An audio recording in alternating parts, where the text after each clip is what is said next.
ओम नमो भगवते वासुदेवाय नमः। स्वागत है आप सभी का मेरे YouTube चैनल पर। आज मैं आपको पुत्रदा एकादशी की कथा सुनाऊंगा। पुत्रदा एकादशी श्रावण मास के शुक्ल पक्ष की जो एकादशी होती है उसे पुत्रदा एकादशी कहते हैं। सभी एकादशियों की तरह श्रावण पुत्रदा एकादशी भगवान विष्णु को समर्पित है और इस एकादशी का व्रत पति पत्नी दोनों को मिलकर पुत्र प्राप्ति के लिए अवश्य करना चाहिए। यह दिन विशेष रूप से वैष्णवों के लिए शुभ होता है जो भगवान विष्णु के भक्त होते हैं। पुत्रदा एकादशी का अर्थ है पुत्र को देने वाली, और इसलिए ऐसा माना जाता है कि श्रावण मास में पुत्रदा एकादशी व्रत रखने से संतान का सुख प्राप्त होता है। श्रावण पुत्रदा एकादशी का व्रत रखने से पुत्र की रक्षा भी होती है। जिनको संतान है, संतान की रक्षा भी होती है। बड़ा महत्व है इसका। पद्म पुराण के अनुसार पुत्रदा एकादशी की व्रत कथा इस प्रकार से है। इस दिन सुबह स्नान करते समय जल में गंगा जल डाल के स्नान करें। भगवान कृष्ण को स्नान कराएं।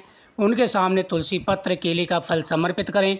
भगवान के सामने आपको चौमुखी दीपक रखना है और फिर भगवान के सामने पुष्प चढ़ाएं। हाथ में पुष्प लेकर के इस कथा का श्रवण करें।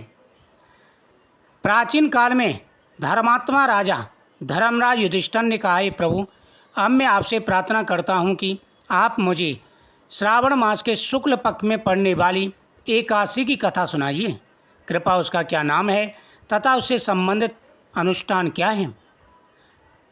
भगवान मधुसूदन ने कहा, राजन, अब मैं शांत होकर आपसे श्रावण मास के शुक्ल पक्ष की एकादशी की कथा कहता हूँ।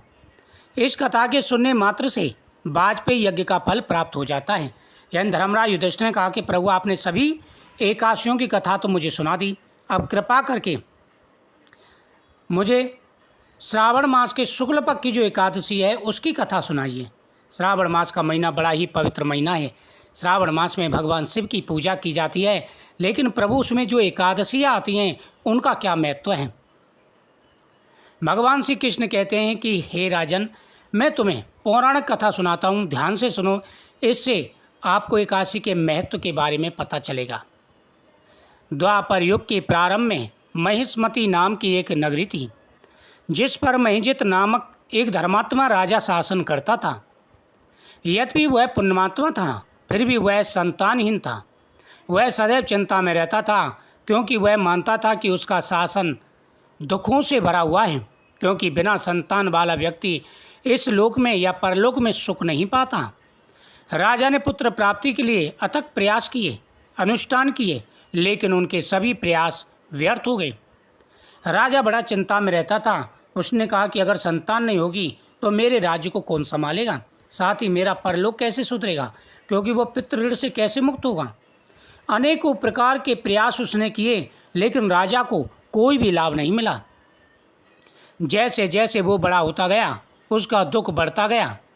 एक दिन उसने अपनी प्रजा को संबोधित करते हुए कहा, मैंने अपने जीवन में कभी कोई अन्याय नहीं किया।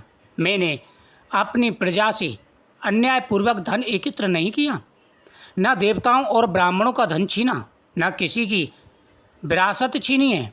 मैंने अपनी प्रजा को पुत्र के समान पाला और अन्याय करने वाले को अपने ही सगे संबंधियों के समान दंड दिया है।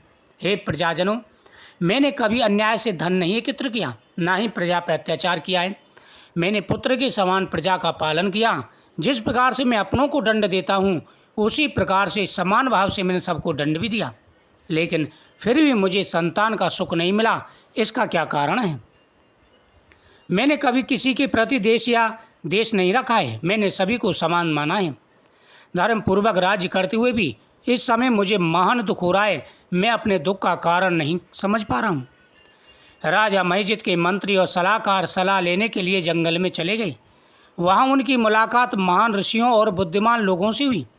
उनमें से एक थे आदरणीय ऋषि लोमस, जो धर्म और शास्त्रों के अच्छे ज्ञाता हैं। सभा ने उनका आदरपूर्वक स्वागत किया और उनके सामने अपना स्थान ग्रहण किया। वे कहने लगे कि हे ऋषिवर, आपके दर्शन पाकर हम सौभाग्यशाली हैं। कृपा हमारी दुर्दशा पर प्रकाश डालिए। सभी हाथ जोड़ करके लोमस ऋषि के सामने बैठकर कहने लगे कि ऋषिवर, हमारा बड़ा भाग्य है जो आपके दर्शन हुए। कहते हैं कि साधु संतों के दर्शन होना भगवान की कृपा होती है। अब हमारे एक प्रार्थना है, उसे आप सुनिए। लोमस ऋषि ने उत्तर दिया, ब्राह्मणों, आपकी विनम्रता और सदाचार मुझे प्रसन्न कर रही है। अब मुझे अपने आगमन का कारण बताऊं और मैं अपनी क्षमता के अनुसार निश्चित रूप से समाधान बताऊंगा, क्योंकि हमारे शरीर दूसरों की सेवा करने के लिए बनाए गए हैं, इसमें कोई भी संदेह नहीं है। हे प्रजाजनों, तुम्हें किस बात का कष्ट है? किस कारण तुम इतने दुखी हो और किस वजह से इतने परेशान दिखाई देते हो? तुम मेरे पास आए हो, अवश्य ही कोई ना कोई कारण है। हाथ जोड़ करके सभी प्रजाजन कहने लगे कि हे ऋषिवर, हमारे दुख को दूर करिए, हम आपकी शरण में आए हैं। कहते हैं कि जब ऋषि मुनियों के दर्शन हों तो व्यक्ति की किस्मत बदलती है, उसके पुण्य होते हैं। ऋषि मुनियों के जब दर्शन होते हैं, हमारे बड़े पुण्य थे जो आपके दर्शन हुए। कृपा करके हम आपसे प्रार्थना कर रहे हैं, आप हमारी प्रार्थना को स्वीकार करें। ऋषि ने कहा कि हे प्रजाजनों, बताओ क्या कष्ट है?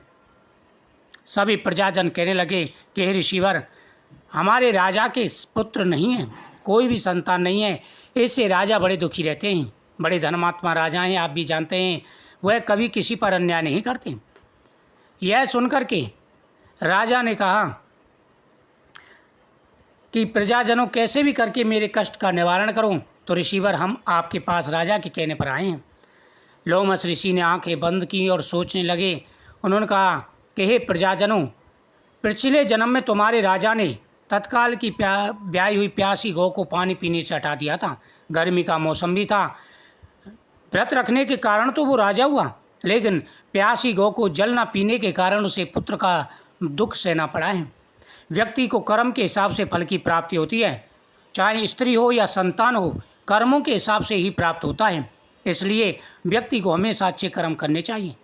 अगर तुम्हारा राजा पुत्रदा एकादशी का व्रत करे, सावन मास की पुत्रदा एकादशी का अगर वह व्रत करता है, तो उसे अवश्य ही संतान का सुख प्राप्त होगा और उसके सारे कष्ट दूर हो जाएंगे।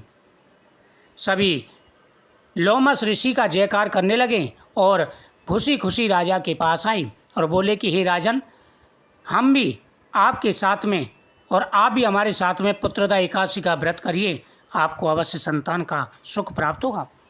राजा ने भी ऋषि के बताए अनुसार पुत्रदा एकादशी का व्रत किया और प्रजा ने भी राजा की कामना के लिए व्रत किया। इससे भगवान विष्णु ने प्रसन्न होकर के उसे एक महान पुत्र प्रदान किया, जो आगे चल कर के बड़ा धर्मात्मा हुआ और बड़ा वीर हुआ। जो भी व्यक्ति इस दिन पुत्र प्राप्ति के लिए, संतान प्राप्ति के लिए प्रार्थना करते हैं, उनकी हर मनोकामना पूरी हो जाती है। ओम नमः शिवाय।